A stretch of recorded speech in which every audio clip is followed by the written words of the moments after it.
America టారిఫ్ల నేపథ్యంలో ప్రధాని మోదీ మరోసారి స్వదేశీ నినాదం వినిపించారు. స్వదేశీ వస్తువుల వాడకాన్ని గర్వంగా భావించాలని పిలుపునిచ్చారు.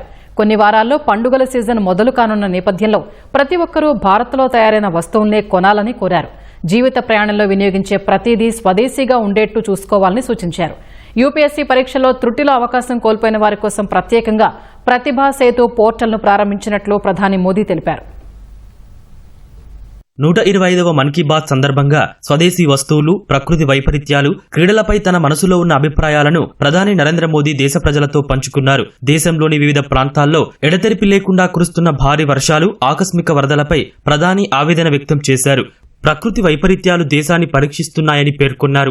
వరదల కారణంగా పలువురు ప్రాణాలు కోల్పోయారని, వేల సంఖ్యలో నిరాశ్రులయ్యారని విచారం వ్యక్తం చేశారు. ప్రతికూల పరిస్థితుల్లోనూ తీవ్రంగా శ్రమిస్తున్న జాతీయ విపత్తు ప్రతిస్పందన దళాలు, భద్రతా దళాలు, సామాజిక కార్యకర్తలు, వైద్యులకు కృతజ్ఞతలు తెలిపారు. ప్రకృతి వైపరీత్యాలు జమ్మూ కశ్మీర్ ను అతలాకుతలం చేస్తున్నప్పటికీ పుల్వామాలో తొలి day and night cricket match ను విజయవంతంగా నిర్వహించామని చెప్పారు. శ్రీనగర్లోని దాల్ సరస్సులో నిర్వహించిన ఖేలో ఇండియా వాటర్ స్పోర్ట్స్ ఫెస్టివల్లో 800 మందికి పైగా అథ్లెట్లు పాల్గొన్నారని తెలిపారు. పురుషులతో సమానంగా మహిళా అథ్లెట్లు ప్రతిభ చూపారని ప్రశంసించారు. రానున్న రోజుల్లో వరుసగా పండుగలు ఉండటంతో ప్రతి ఒక్కరూ స్వదేశీ వస్తువులను కొనాలని ప్రధాని మోదీ పిలుపునిచ్చారు.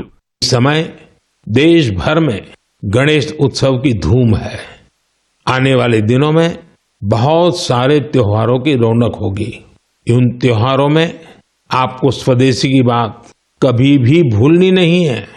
उपहार वही जो भारत में बना हो, पहनावा वही जो भारत में बुना हो, सजावट वही जो भारत में बने सामान से हो, जीवन की हर जरूरत में सब कुछ स्वदेशी हो।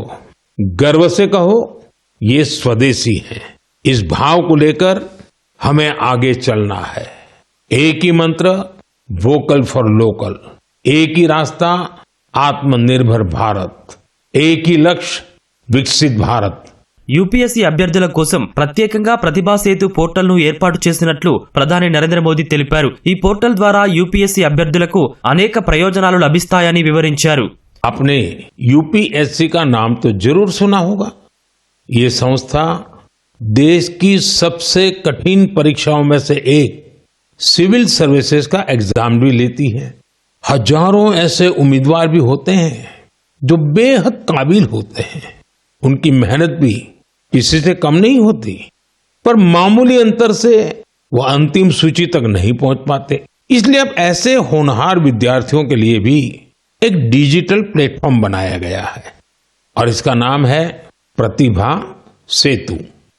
प्रतिभा सेतु में उन उम्मीदवारों का डेटा रखा गया है जिन्होंने यूपीएससी की अलग अलग परीक्षाओं के सभी चरण पास किए, लेकिन अंतिम मेरिट लिस्ट में उनका नाम नहीं आ पाया। इस पोर्टल पर 10,000 से ज्यादा ऐसे होनहार युवाओं का डेटा बैंक मौजूद है। इस पोर्टल से प्राइवेट कंपनियां इन होनहार स्टूडेंट्स की जानकारी लेकर उन्हें अपने यहां नियुक्ति दे सकती हैं।